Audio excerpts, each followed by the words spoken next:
আমি অভিষেকের লোক। একই কাণ্ড, অভিষেক বন্দ্যোপাধ্যায়ের নামে ভোটে টিকিট পাইয়ে দেওয়ার নাম করে চলছে তোলাবাজি। অভিষেকের নাম ভাঙিয়ে টিকিটের টোপ। বিধানসভা নির্বাচনের আগেই ঘটে গেল বিরাট কাণ্ড।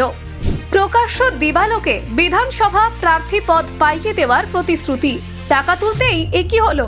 তৃণমূলের সর্বভারতীয় সাধারণ সম্পাদকের নামেই চলছিল তোলাবাজি। অভিষেক বন্দ্যোপাধ্যায় আদৌ কি এই ঘটনা জানেন?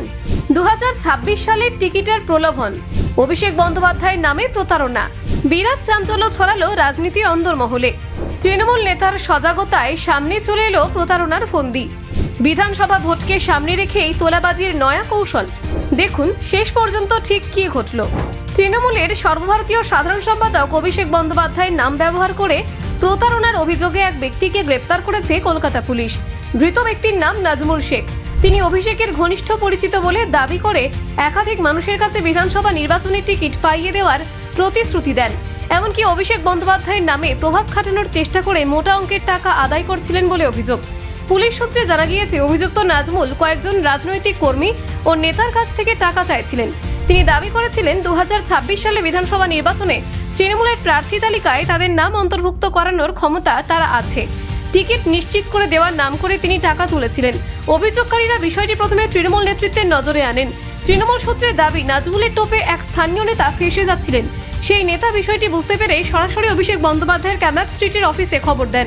সেখান থেকেই পুলিশের কাছে আনুষ্ঠানিক অভিযোগ পৌঁছায়। এরপর পুলিশ কৌশল নেয় অভিযুক্তকে হাতে নাতে ধরার। শুক্রবার গোপন সূত্রে খবর পেয়ে পুলিশ জানতে পারে নাজমুল পার্ক স্ট্রিটের একটি হোটেলে আসবেন। অভিষেকের অফিস থেকে তাকে আলোচনার জন্য ওই হোটেলে আসতে বলা হয়েছিল। সেখানে টিকিট প্রসঙ্গে বিস্তারিত আলোচনা হবে বলে আশ্বাস দেওয়া হয়েছিল। পরিকল্পনা মতো নাজমুল যখন হোটেলে পৌঁছান, তখনই সাদা পোশাকে লুকিয়ে থাকা পুলিশ কর্মীরা তাকে ঘিরে ফেলে। কোনো রকম প্রতিরোধের সুযোগ না দিয়ে তাকে গ্রেপ্তার করা হয়। ঘটনাস্থলে তাকে জেরা শুরু করা হয় এবং পরে থানায় নিয়ে যাওয়া হয়। শেক্সপিয়ার সরণি থানায় নাজমুলের বিরুদ্ধে প্রতারণা ও তোলাবাজির মামলা রুজু করা হয়েছে। প্রাথমিক তদন্তে জানা গিয়েছে, তিনি অন্তত কয়েকজনের কাছ থেকে টাকা নিয়েছিলেন, আরও অনেকের কাছ থেকে অর্থ নেওয়ার চেষ্টাও করছিলেন। পুলিশ এখন খতিয়ে দেখছে এই প্রতারণা চক্রে নাজমুল একাই কাজ করছিলেন নাকি তার সঙ্গে আরও কেউ জড়িত রয়েছে।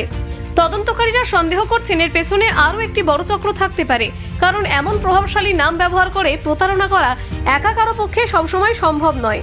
ধৃত নাজমুলের মোবাইল ফোন এবং অন্যান্য নথি বাজেয়াপ্ত করেছে পুলিশ।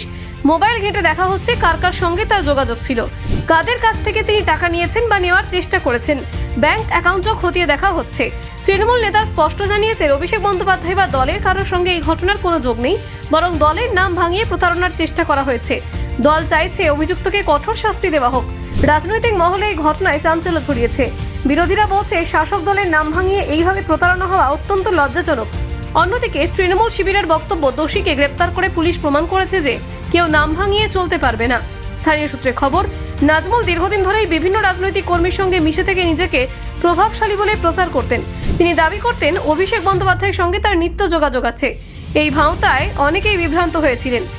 আইন বিশেষজ্ঞরা বলছেন, এই ধরনের প্রতারণা প্রমাণিত হলে অভিযুক্তের কড়া শাস্তি হতে পারে। বিশেষ করে রাজনৈতিক প্রতারণা ও আর্থিক দুর্নীতির মামলায় আদালত সাধারণত কঠোর অবস্থান নেয়। Bureau report, news prime Times.